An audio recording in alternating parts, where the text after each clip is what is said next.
পক্ষই যখন ক্ষুধার্ত, রাষ্ট্র এক পক্ষের মুখে খাবার তুলে দিতে পারে না। ১৯ পাতার রায়ে বিস্ফোরক বিচারপতি অমৃতা সিনহা। চাকরিহারা গ্রুপ সি, গ্রুপ ডি কর্মীদের ভাতা দেওয়ার সিদ্ধান্তে স্থগিতাদেশ দিয়েছে কলকাতা হাইকোর্ট। রাজ্য সরকার ২৫,০০০ ও ২০,০০০ টাকা করে ভাতা দেওয়ার কথা ঘোষণা করেছিল।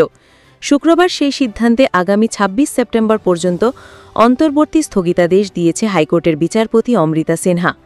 রায়ের কপিতে উল্লেখ করা হয়েছে, এভাবে ভাতা দেওয়ার সিদ্ধান্ত নিয়ে আদতে দুর্নীতিকে সমর্থন করেছে রাজ্য সরকার। স্কিম যদি খারিজ হয়, বিচারপতির পর্যবেক্ষণ ভাতা দেওয়া হচ্ছে কারণ তারা আর্থিকভাবে দুর্বল। ফলে ভবিষ্যতে যদি এই স্কিম বেআইনি বলে খারিজ হয়ে যায়, তাহলে এদের পক্ষে আর টাকা ফেরত দেওয়া সম্ভব হবে না। সুপ্রিম কোর্টের রায় মানতেই হবে।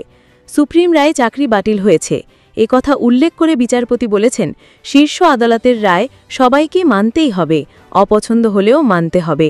বিচার ব্যবস্থা নিয়ে সাধারণ মানুষের বিশ্বাস কোনোভাবেই নষ্ট করা যাবে না। রাজ্যের স্কিম প্রাথমিকভাবে মনে হয়েছে শীর্ষ আদালতের রায়কে অতিক্রম করে যেতে চেয়েছে। নির্দেশনামায় বলা হয়েছে, একদিকে রাজ্য শীর্ষ আদালতে রিভিউ আবেদন করেছে রাজ্য, ফলে সেখানে এই স্কিম নিয়ে অনুমতি নিতে পারত। আবার যখন স্কিম নিয়ে মামলা হয়েছে, তখন শীর্ষ আদালতের রিভিউয়ের আবেদনের নিষ্পত্তির অজুহাত দেওয়া হচ্ছে। রাজ্যের এই পারস্পরিক মতবিরোধ আচরণ স্পষ্ট নয়। দুর্নীতি, চিটিং, প্রতারণামূলক কাজকে সমর্থন করা। বিচারপতি বলছেন, এই স্কিমের মাধ্যমে রাজ্য কাজের নিরাপত্তার কোনো আশ্বাস দেয়নি। আবার এই স্কিমে কোনো বেকারকেও ভাতা দেওয়া হচ্ছে না। এটা স্পষ্ট যে দুর্নীতির জন্যে যাদের চাকরি থেকে বরখাস্ত করা হয়েছিল তাদের টাকা দেওয়া হবে। যারা বাড়িতে বসে থাকবে, রাজ্য জেনে বুঝে তাদের টাকা দেবে। তাই রাজ্যকে আদালত কোনোভাবেই সেই স্কিম চালাতে অনুমতি দেবে না। এই স্কিম আসলে দুর্নীতি, চিটিং, প্রতারণামূলক কাজকে সমর্থন করার জন্য করা হয়েছে। রাষ্ট্র এক পক্ষকে খাবার তুলে দিতে পারে না।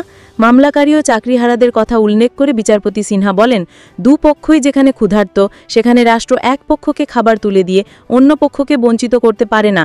রাষ্ট্রের এমন সিদ্ধান্ত নেওয়ার ক্ষমতা আছে, কিন্তু তা কখনোই একপেশে হতে পারে না। যে কোনো নাগরিকই জনস্বার্থে এমন মামলা দায়ের করতে পারেন বলে মনে করে হাইকোর্ট।